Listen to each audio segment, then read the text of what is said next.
దెబ్బలు ఇంకా ఎంతమంది గవర్నమెంట్ ఉన్నారు ఆటోలో?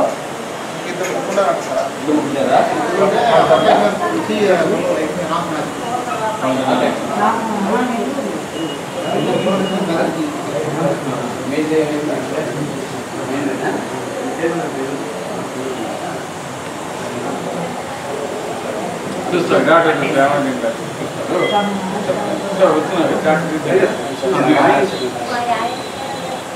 ఏం పేరు మీ పేరు? ఏ ఊరు? మాడుదారు. ఎప్పుడు పడింది ఆటో? ఎంతమంది ఉన్నారు దాంట్లో?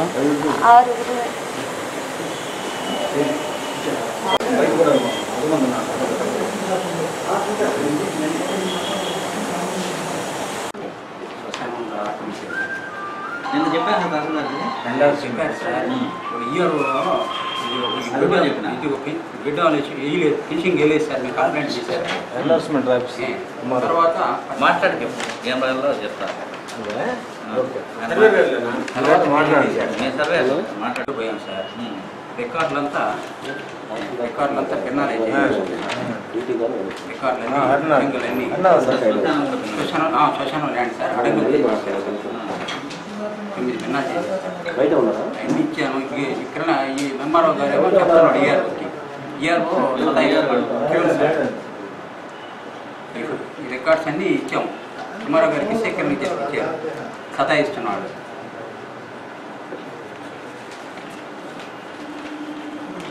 మళ్ళీ నిన్న మొన్న మధ్యాహ్నం చేశాడు సార్. అప్పుడు నాకు ఫోన్ చేసి చెప్పకుండా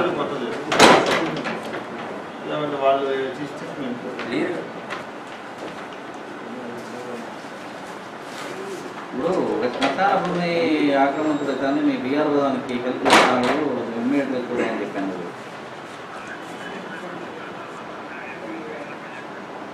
లేదు అట్లా కాదు నువ్వు పర్సనల్గా నువ్వు పోయి చెప్తాను. ఈ రోజు కూడా కొన్ని షెడ్స్ చేసినారు. ఫోటోస్ తెచ్చాను. నువ్వు పర్సనల్గా పోయేదానికి పోయి ఆ బీఆర్ఓ మీద కంప్లైంట్ చేయమని చెప్తాను. వాడు ఇష్టం వచ్చినట్లు నువ్వు చెప్తా అంటే వాడు పోయి ఇంకోటి అంటే కదా దాని అర్థమేమి? నువ్వు పర్సనల్గా పోయి చూసి మొత్తం అడంగల్స్లో కూడా భిన్నాలు చేసి పెట్టాను. శ్మశాన భూమికి ఎట్లా ఇస్తారు భిన్నాలు? నువ్వు ఇట్లా వీళ్ళు కూడా పట్టుకోను. ఎందుకంటే వీళ్ళ దగ్గర రికార్డు కూడా ఉంది. భిన్నాలు చేసిన రికార్డు కూడా ఉంది. ఇచ్చాను సార్. మరొకటి ఇచ్చాను సార్. మొత్తం అన్నీ అవి ఎన్క్రోచ్మెంట్ మొత్తం రిమూవ్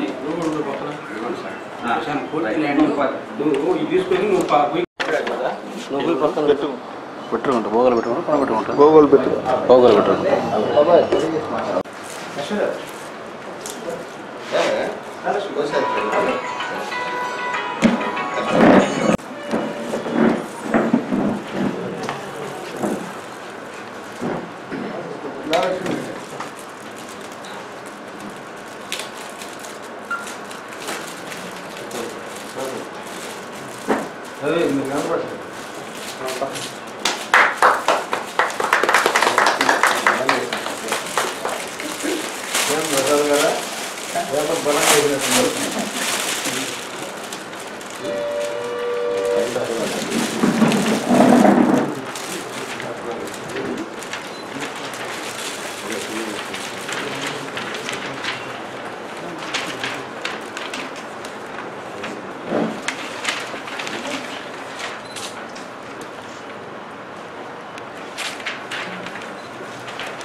అందరికీ నమస్కారం. అన్నం బండి ఉచిత అంతిమ యాత్ర రథం ఇటువంటి సర్వీసులు నడుపుతున్న అభయ స్వచ్ఛంద సేవా సంస్థ అందరికీ సుపరిచితమే. దానిలో భాగంగానే ఆగస్టు 15 ఉదయం 10 గంటల నుంచి మధ్యాహ్నం 1 గంట వరకు రెడ్ క్రాస్ సొసైటీ ఆవరణందు ఉచిత రక్తదాన శిబిరం నిర్వహిస్తున్నాము. దానికి సంబంధించిన పాంప్లెట్ని ఇప్పుడే ఆర్డీఓ గారు రిలీజ్ చేయడం జరిగింది. కాబట్టి ప్రతి ఒక్కరు కూడా మానవతా దృక్పథంతో ఒకరి ప్రాణాన్ని నిలబెట్టే ఉద్దేశంతో ఈ రక్తదాన శిబిరంలో పాల్గొని రక్తాన్ని దానం చేసి ఒకరి జీవితాన్ని ఒక కుటుంబాన్ని నిలబెట్టాలని అందరినీ కోరుతున్నాము. దయచేసి అవకాశాన్ని అందరూ సద్వినియోగం చేసుకొని ఈ అభయం స్వచ్ఛంద సేవా సంస్థని మీరు అభివృద్ధిలో మీ అందరూ చేయూతనివ్వాలని, మమ్మల్ని సపోర్ట్ చేసి మా సంస్థ అభివృద్ధికి మీ అందరూ పాటుపడాలని అందరినీ ప్రార్థించడమైంది.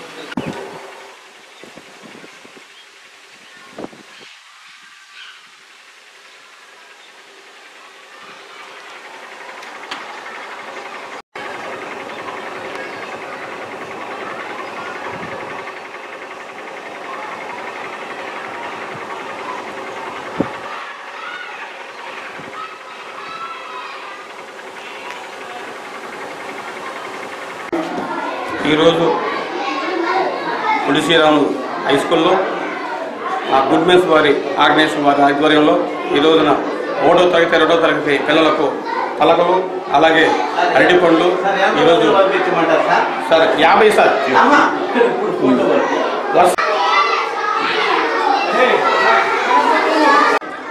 అలాగే ఈరోజు కార్యక్రమంలో భాగంగానే చిన్నపిల్లలకు పలకలు అరటికాయలు అలాగే బలపాల కూడా ఇవ్వడం జరుగుతూ ఉంది.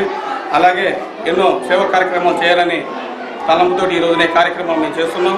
అలాగే ఈ కార్యక్రమాలకు ప్రజలు కూడా సహకరించాలని మేము కోరుతున్నాం.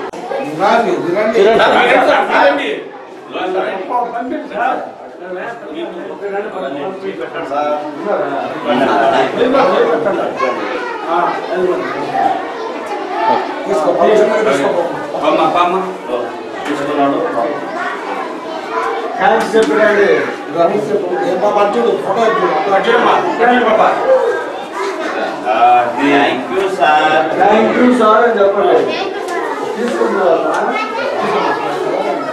థ్యాంక్ యూ సార్ అని చెప్పా.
ఈరోజు ప్రముఖ న్యాయవాది శ్రీకృష్ణదేవరాయ విగ్రహ కమిటీ గౌరవాధ్యక్షులు చిత్తాల వెంకటరావు గారి పుట్టినరోజు సందర్భంగా శ్రీకృష్ణదేవరాయ విగ్రహానికి పూలమాలలు వేసి ఆయన నివాళులర్పించారు.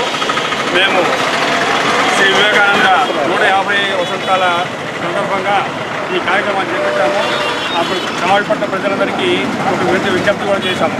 మేము ఈరోజు పుట్టినరోజు పండుగలు తర్వాత శుభకార్యాలను చేసుకొని కాల్పట్టులో మీకు నచ్చినటువంటి నాయకులకు పూలమాలలు వేసి నివాళులు అర్పిస్తే చాలా బాగా ఉంటుంది అని చెప్పేసి మేము సలహా ఇచ్చాము. ఆ సలహాను పాటించి ఇప్పుడు చాలామంది ముందుకు వచ్చి వాళ్ళకి నచ్చిన విగ్రహాలు దేశ నాయకులు జాతీయ నాయకుల విగ్రహాలకు పూలమాలలు వేస్తున్నారు. ఇది చాలా మంచి సాంప్రదాయం అని చెప్పేసి మేము భావిస్తున్నాము. మహారాజా ఈరోజు వెంకటరావు గారు ఆయన పుట్టినరోజు సందర్భంగా శ్రీకృష్ణదేవరాయ విగ్రహానికి పూలమాల నివాళులు అర్పించడమే కాకుండా ముంగమూరు దగ్గర ఉండేటువంటి ఎయిడ్స్ రోగుల ఆదరణ కేంద్రంలో ఉండే రోగులందరికీ 30 మంది 40 మంది ఉన్నారు. వాళ్ళందరికీ ఈరోజు భోజన వసతి కూడా ఏంటి ఆహార పదార్థాన్ని పంపించడం జరిగింది. దానికి కూడా మేము వెంకటరావు గారికి కృతజ్ఞతలు తెలియజేస్తున్నాము.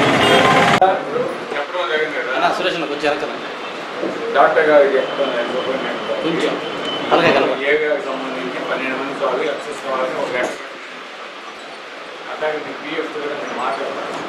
అవన్నీ నేను క్లారిఫై చేస్తాను. మీరు మరియు నేను స్పెషల్గా ఒక రోజు వస్తాను తయారు చేసుకుంటాను.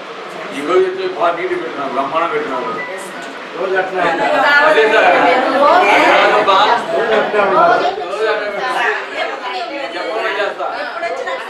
అటుండేవంటే మీకు ఎన్ని చేసి పెడతాం.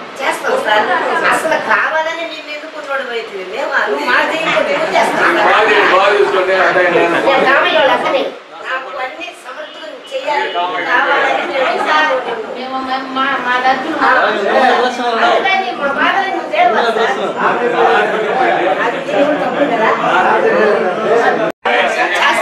నేను చూసుకుంటాను. ఇవ్వండి మేము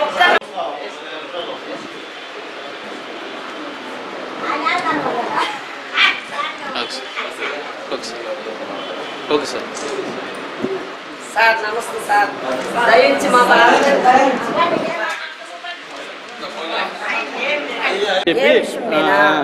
మేము మా పేరా పర్రి రవణమ్మ కావేలి ఎయిర్ హాస్పిటల్లో పనిచేస్తున్నాము సూపర్ వర్కర్స్గా. మేము 15 సంవత్సరాల నుంచి ఇక్కడ పనిచేస్తున్నాము. ఇప్పుడు కాంట్రాక్ట్ వచ్చింది. వచ్చి మేము 19 మంది ఉంటే మాలో 5 తీసేస్తానంటున్నారు. తీసేస్తానికి లేదని మేము బాధపడుతున్నాము. ఎంతమంది కాంట్రాక్ట్ అయినా మారేది కానీ మేము కాంట్రాక్ట్ ఎంతమంది అయినా మారేది కానీ ఎంతమంది అయినా కాంట్రాక్టులు మారేది కానీ మేము ముట్టుకు మారలా. ఏంటంటే ఇక్కడ మేము కష్టం చేసుకుని చేస్తున్నాం. ఒక్కొక్కసారి ఒక్కొక్క యాక్సిడెంట్ వస్తే ఎమర్జెన్సీ వార్డులో ఆ బాధ ఏదో మాకు తెలుసు, వాళ్ళకేం తెలుసు. మేము ఎంత కష్టపడుతున్నాం. ఆ పట్లు ఉతకాలన్నా చాకరీ చేయాలన్నా చిమ్మి అంతా వార్డంతా మేము అంత నీట్గా చేస్తుంటే మీరు వద్దు, ఆ వర్కర్స్ వద్దు, మీరు 5 వెళ్ళిపోండి, 13 ఉండండి అంటే మేము ఎందుకు వెళ్ళిపోతాం? 5 మేము ఎందుకు వెళ్ళిపోతాము? మేము వెళ్ళిపోము.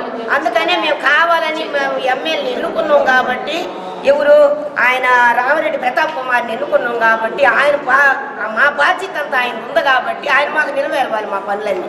అందుకని నేను సార్తో మాట్లాడాను. ఏ బాధ్యత మీ మీద ఉంది, ఆ సార్ మీద ఉంది, ప్రజల మీద ఉంది. మా కష్టానికి తగ్గట్టు ఫలింపు ఇవ్వండి. 700 అయితే మాకు ఇచ్చేది 4700 ఇస్తారంట. 10 మంది వాళ్ళు పిఎఫ్పి కొనుక్కుంటానంటున్నారు. అది మాకు అందించలేదు. ఒక 1000 రూపాయలు కొనుక్కోమను, 10 జీతం మాకు ఇవ్వమను, మా కష్టానికి తగ్గ ఫలింపు ఇవ్వమను. ఆదేశించారు. ఆదేశించిన నాటి నుండి ఈనాడు అక్కడే ఫైల్ అవసరం ఎంజాయ్ చేస్తున్నారు. అసలు ఇబ్బంది పడుతున్నారు. కోర్టుకి ఫైల్ పంపిస్తే ఆ కేసు కొట్టేస్తారు. న్యాయం అందరూ కరెక్ట్గా కొత్త క్లియర్గా ఉంది. Still pending file. ఒక సంవత్సరం ఎంత ఉండదు అక్కడ. మెయిన్ ప్రధాన సమస్య ఏంది?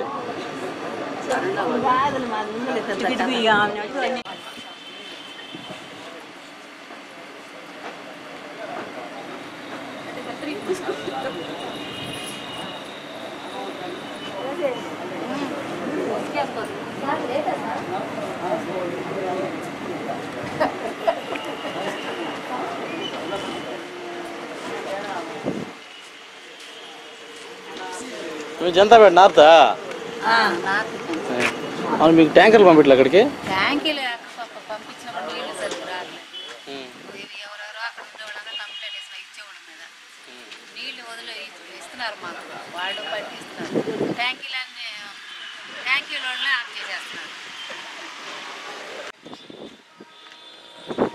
ఏపీ గవర్నమెంట్ నుంచి మా కమిషనర్ గారి నుంచి ఇన్స్ట్రక్షన్స్ వచ్చినాయి. ఇక్కడ నా జ్యూడిక్షన్లో ఈ నెల్లూరు జిల్లాలో 9 స్టేషన్స్కి సైట్స్ లేవు. దాంట్లో భాగంగా కావల్లో కొంత సైట్ అలాట్ అయింది. దాన్ని పూర్తిగా అంటే 8 సెంట్లు దాదాపు అయింది. మిగిలినది ఒక బిట్ కూడా ఉంటే కలపండి. ఇక్కడ మాకు కప్పరాలు తిప్ప, దీనివల్ల కొంచెం వెహికల్స్ ఎక్కువగాను క్రైమ్ ఎక్కువ ఉంది కాబట్టి ఆ సైట్ కూడా కలిపి కొంచెం విస్తీర్ణం పెంచండి అని ఆర్డీఓ గారిని రిక్వెస్ట్ చేయడం జరిగింది. ఆల్రెడీ కలెక్టర్ గారిని మరియు డిఆర్ఓని రిక్వెస్ట్ చేస్తే వాళ్ళు పాజిటివ్గా స్పందించారు.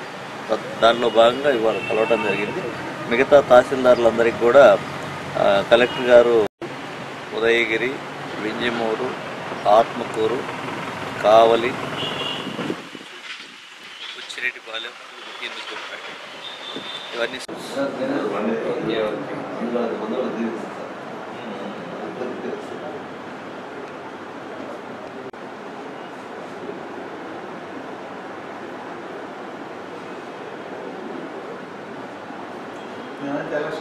చాలా ఫ్రీగా ఉంది. ఎందుకంటే టెన్షన్ పెట్టేవాళ్ళంటే కరెక్ట్ గా టెన్షన్ పెట్టలేదు సార్. ఆయన ఫ్రీగా వదిలేసాం.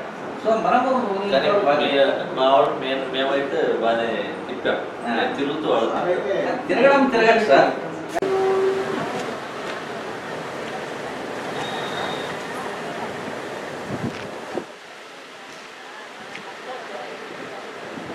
ఇప్పుడే మన ఆర్డీఓ గారిని కలిసాము. మనం కావలి డివిజన్లో అనేక ప్రాంతాల్లో విపరీతమైనటువంటి ఇంతకుముందు 2 బెల్ట్ షాపులు ఉంటే ఇప్పుడు 6 బెల్ట్ షాపులుగా తయారయ్యాయి. ప్రభుత్వ యొక్క పాలసీకి విరుద్ధంగా చంద్రబాబు నాయుడు 5వ సంతకము బెల్ట్ షాపులు రద్దు చేయాలి, మహిళలకి మంచి చేశానని చెప్పి 5వ సంతకం పెట్టాడు. కానీ అది సంతకం మురిగిపోయే పరిస్థితి వస్తుంది. ఇప్పుడు గ్రామాల్లో ప్రతి షాపు అతను మండల స్థాయిలో 5 మంది షాపులు పాడితే ప్రతి షాపు కూడా ప్రతి గ్రామంలో వాళ్ళు బెల్ట్ షాపులు పెట్టుకుంటున్నారు. ఆ విధంగా వాళ్ళ ఆదాయాన్ని పెంచుకోవడానికి ప్రజల ప్రాణాలతో ఆడుకుంటున్నారు. కాబట్టి తక్షణమే ఈ బెల్ట్ షాపులన్నీ కూడా ఎత్తేయాలి. అది జీవో కూడా ఉంది. అందుకని ఇప్పుడు ఆర్టీఓ గారి దృష్టికి తీసుకొచ్చాము. ఈ మన పెదపుత్తేడు కానీ అది తొరిమెర్ల కానీ అన్ని మండలాల్లో ఈ బెల్ట్ షాపులు ఎత్తేయాలని చెప్పి గ్రామాల మధ్యన పాఠశాల మధ్యన అందుట్లో ప్రార్థనాలయాల మధ్యన ఆ ప్రార్థనాలయాల మధ్యన పెట్టొద్దని చెప్పి మేము కోరుతున్నాం. కాబట్టి తప్పనిసరిగా ఈ బెల్ట్ షాపులన్నీ కూడా ఎత్తేయాలి. అవన్నీ కూడా మండల స్థాయిలో వాళ్ళ షాపులు పాడుకుంటే అవి పెట్టుకోవచ్చే కానీ తప్పనిసరిగా ఇవన్నీ మాత్రం బెల్ట్ షాపులు కానీ ఉంటే మాత్రం మహిళలతోటి పెద్ద ఎత్తున ఉద్యమం చేపడతాం. ఇప్పుడు వరకు ఏర్పాటు చేసినటువంటి బెల్ట్ షాపులన్నీ కూడా తీసేయాలి. గ్రామ స్థాయిలో ఉన్నట్టు ఇప్పుడు ఇంతకుముందు 2 బెల్ట్ షాపులు ఉంటే ఇప్పుడు దాదాపు 7-8 బెల్ట్ షాపులు తయారైనాయి. కాబట్టి ఇది ఎక్కువ ఉధృతం అవుతుంది. ఎక్సైజ్ అధికారులను కూడా పిలిపించాడు ఆర్టీఓ గారు. వాళ్ళందరితో మాట్లాడి తప్పకుండా ఈ బెల్ట్ షాపులన్నీ కూడా రద్దు చేస్తామని చెప్పి ఆర్టీఓ గారు చెప్పారు. మనం చెట్టు నీరు ఇంకోటి అవి ఉంటాయి కదా, అవన్నీ కార్యక్రమాలు చేసి కెపాసిటీని పెంచాలంటారు. వాటర్ కెపాసిటీ సార్ ఇప్పుడు వాటర్ సమస్య చాలా స్కూల్లో ఉంది సార్. డ్రింకింగ్ వాటర్ కూడా సమస్య. వాటర్ అయితే సీజనల్గా వచ్చేది వర్షాలు లేని వల్ల కదా.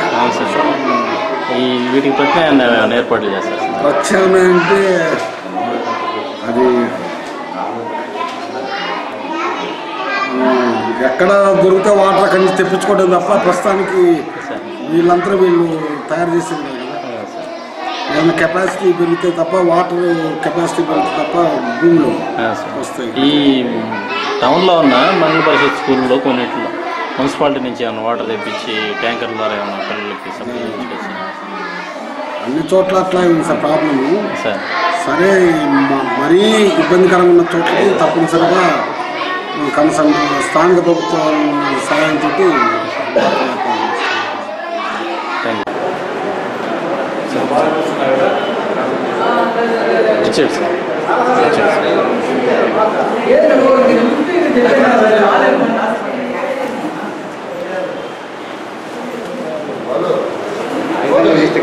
కానీ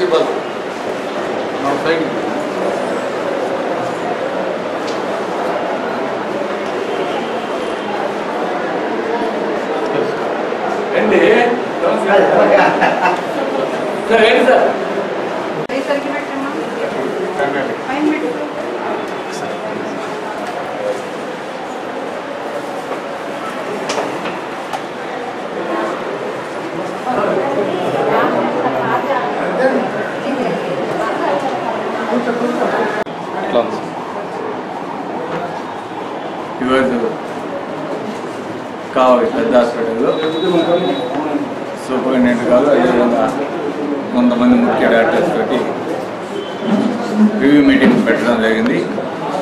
అన్ని వార్డులు, హాస్పిటల్ పరిసర ప్రాంతాలు అన్నీ కూడా చూడటం జరిగింది. అదేవిధంగా అందరినీ కూడా అడగడం జరిగింది. ఇక్కడ వసతులు కానీ ఇవన్నీ కూడా ఏ విధంగా ఉన్నాయి అని అడగడం జరిగింది. ముఖ్యంగా పేషెంట్స్ అంతా కూడా చెప్పేది కావలి హాస్పిటల్లో ఆర్థోపెడిక్ డాక్టర్ చాలా అవసరం, ఆ డాక్టర్ ఉంటే చాలా బాగుంటుందని అందరూ కూడా చెప్పడం జరుగుతుంది. అదేవిధంగా నేను ఇక్కడ సూపరింటెండెంట్ గారిని కూడా అడగడం జరిగింది. ఆర్థోపెడిక్ డాక్టర్కి భోజనం లేదు కానీ పెట్టుకోవచ్చు అని కూడా చెప్పడం జరిగింది. తప్పకుండా ఆ విషయాన్ని మినిస్టర్ గారి దృష్టికి తీసుకొని పోయి కావలి పెద్ద హాస్పిటల్కి ఆర్థోపెడిక్ డాక్టర్ ఉండే విధంగా చర్యలు తీసుకుంటామని తెలియజేస్తున్నాం. అదేవిధంగా హాస్పిటల్ ఇంకా కూడా ప్రజలందరికీ కూడా మెరుగైన సౌకర్యాలు ఇవ్వాలని, అదేవిధంగా హాస్పిటల్ పరిసర ప్రాంతాలంతా కూడా పరిశుభ్రంగా ఉంచాలని, అదేవిధంగా ఇక్కడున్న శానిటరీ వర్కర్స్ అందరూ కూడా హాస్పిటల్ని ఎప్పుడు పరిశుభ్రంగా ఉంచుతూ బాత్రూమ్స్ అవన్నీ కూడా చాలా ఈరోజు ఏ విధంగా శుద్ధంగా ఉన్నాయో అదేవిధంగా ప్రతిరోజు కూడా మీరు ఉంచుకుంటే బాగుంటుందమ్మా అని చెప్పడం జరిగింది. వారు కూడా చాలా సంతోషం వస్తుంది. ఎందుకంటే వాళ్ళంతా కూడా సార్ ఇది మా హాస్పిటల్ సార్, ఈ రోజు ఏ విధంగానే అదేవిధంగా మీకు ఎప్పుడు వచ్చినా కూడా అదే విధంగా ఉంచుతామని చెప్పడం చాలా సంతోషం వేసింది. అట్టాగే ఉంచుతామని కూడా నేను నమ్ముతున్నాను.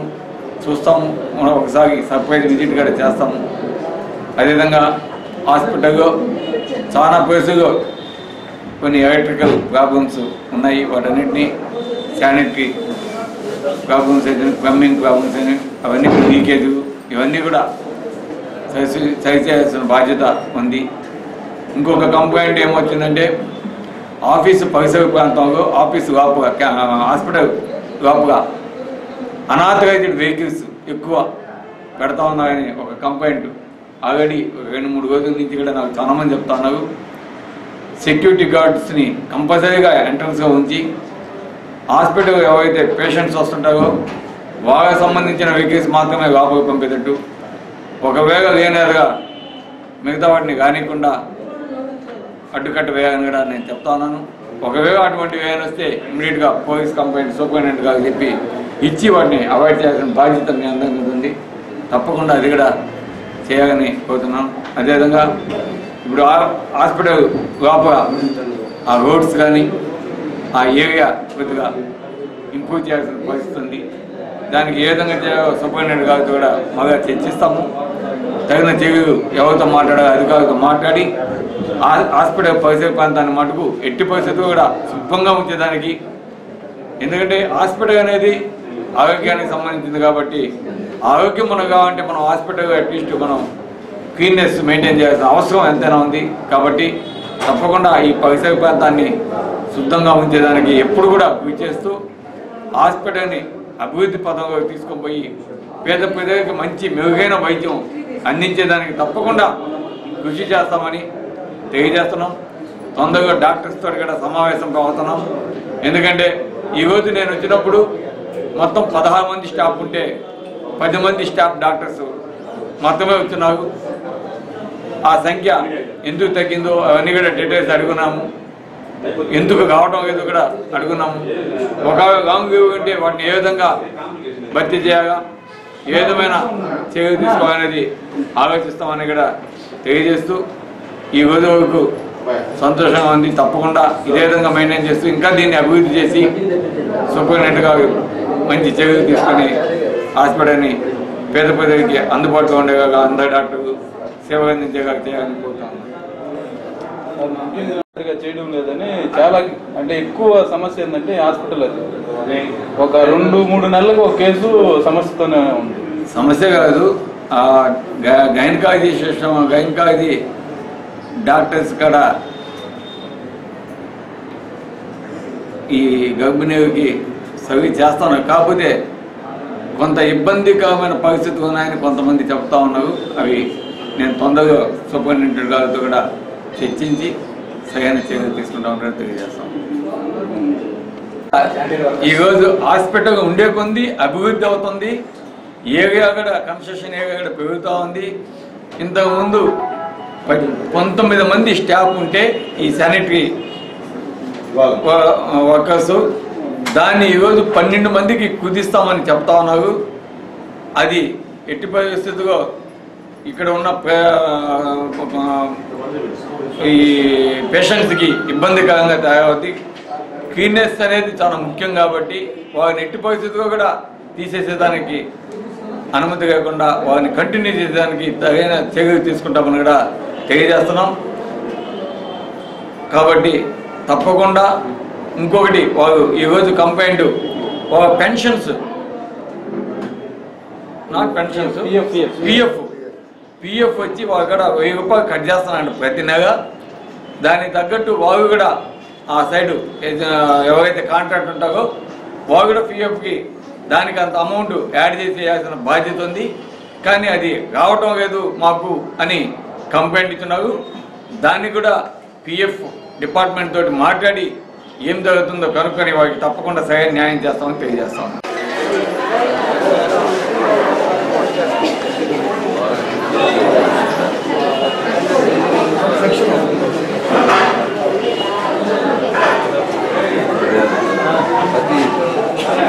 అదే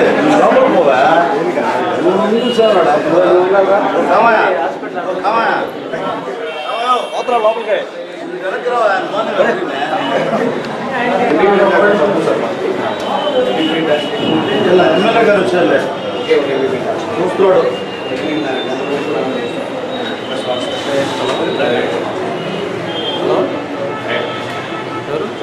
ఏం బాబు ఫోటో ఉంటే చెప్తున్నారు మరి ఇంట్లో ఫోటో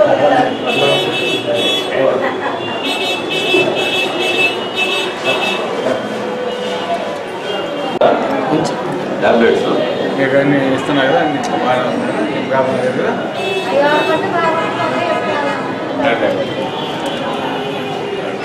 నీకమ్మా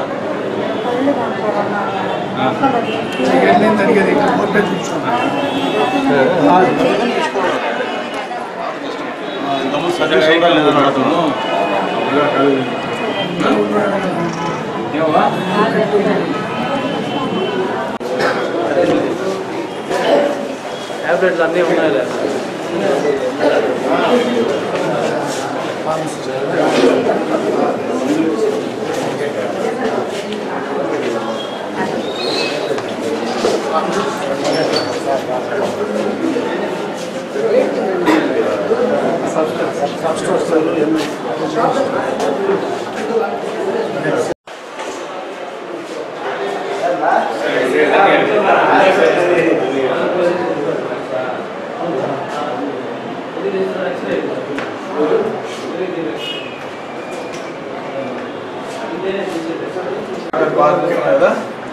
ఫుడ్ ఎంత బాగా పెడుతున్నారా? ఏమి ఇస్తున్నారు మధ్యాహ్నం పూట?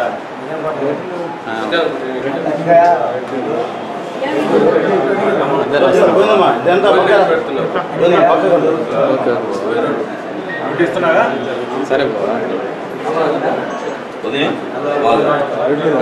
బెడ్షీట్లు అన్నీ వేసారు. బెడ్షీట్లు ఇప్పుడే కదా.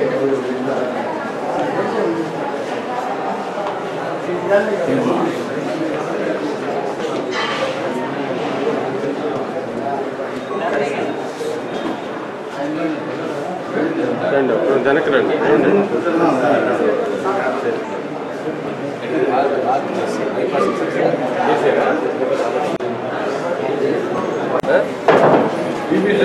సార్ బీపీ చూసిన కూడా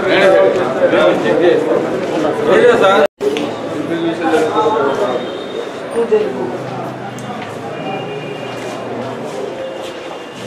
ఏం పెద్దానా ఏం బాగలేదు?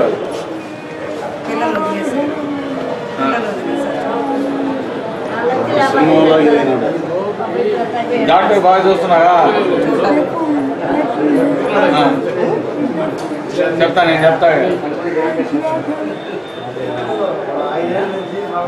ఫుడ్ అంతా పెడుతున్నారా? అన్నం పెడుతున్నారా?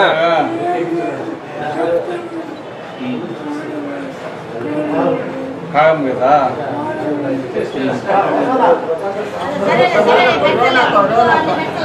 చెప్తా చెప్తా చెప్తా చెప్తా.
డాక్టర్ గారు ఉన్నారు.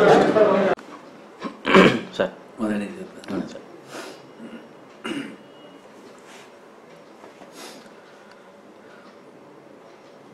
3-4 రోజుల క్రితం కావలి మరియు ఒంగోలు నుంచి 40 మంది కాశీయాత్రకని బయలుదేరి కలకత్తాలో దుర్గామాతను సందర్శించుకొని అక్కడ ఒక హోటల్లో ఫుడ్ తినడం వల్ల పాయిజన్ అయిందని తెలిసింది.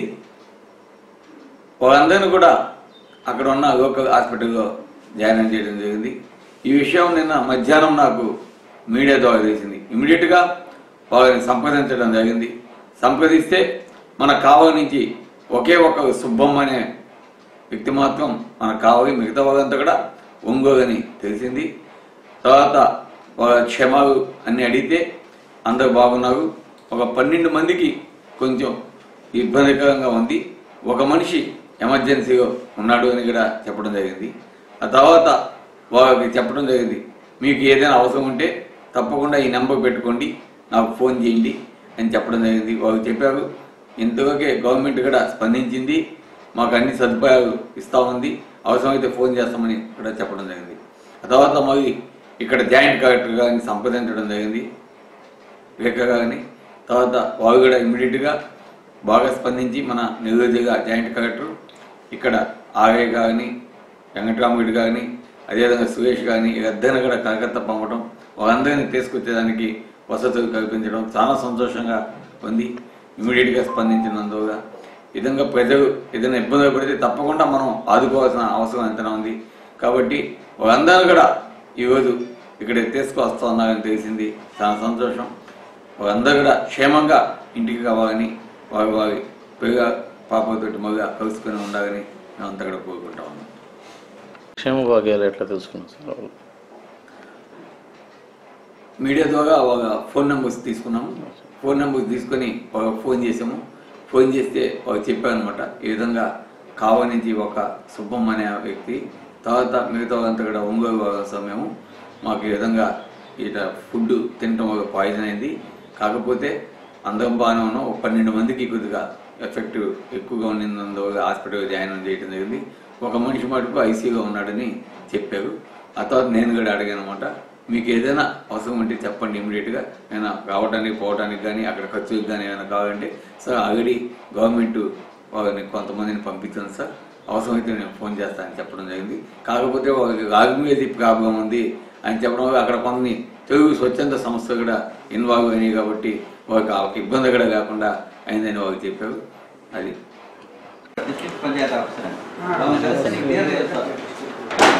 ఏ కారణం వల్ల నేను పెట్టినారు, లేకపోతే పెట్టుకుంటారా, లేకపోతే అనేది ఉందో చెప్తారు. డీపీ కూడా ఆయన పిలవండి, ఆయన కలిస్తే చెప్తారు. ఎండిఓ కలిస్తే వాళ్ళకి చెప్పలేరు సార్. ఈ డ్రా చేసుకోండి సార్, జీతాలు డ్రా చేసుకోండి. ప్రెసిడెంట్, ఎండి, సెక్రటరీ ముగ్గురు డ్రా అది కూడా చెప్పు. ఆయన యాక్షన్ తీసుకునేవాడు, డిపిఓనే యాక్షన్ తీసుకుంటారు కాబట్టి నువ్వు డైరెక్ట్గా డిపిఓతో మాట్లాడు. ఆయన నెల్లూరు మీకు ఈ రోజు పోతే ఉంటారు, ఆడే కలెక్టరేట్లోనే ఉంటారు డిపిఓ.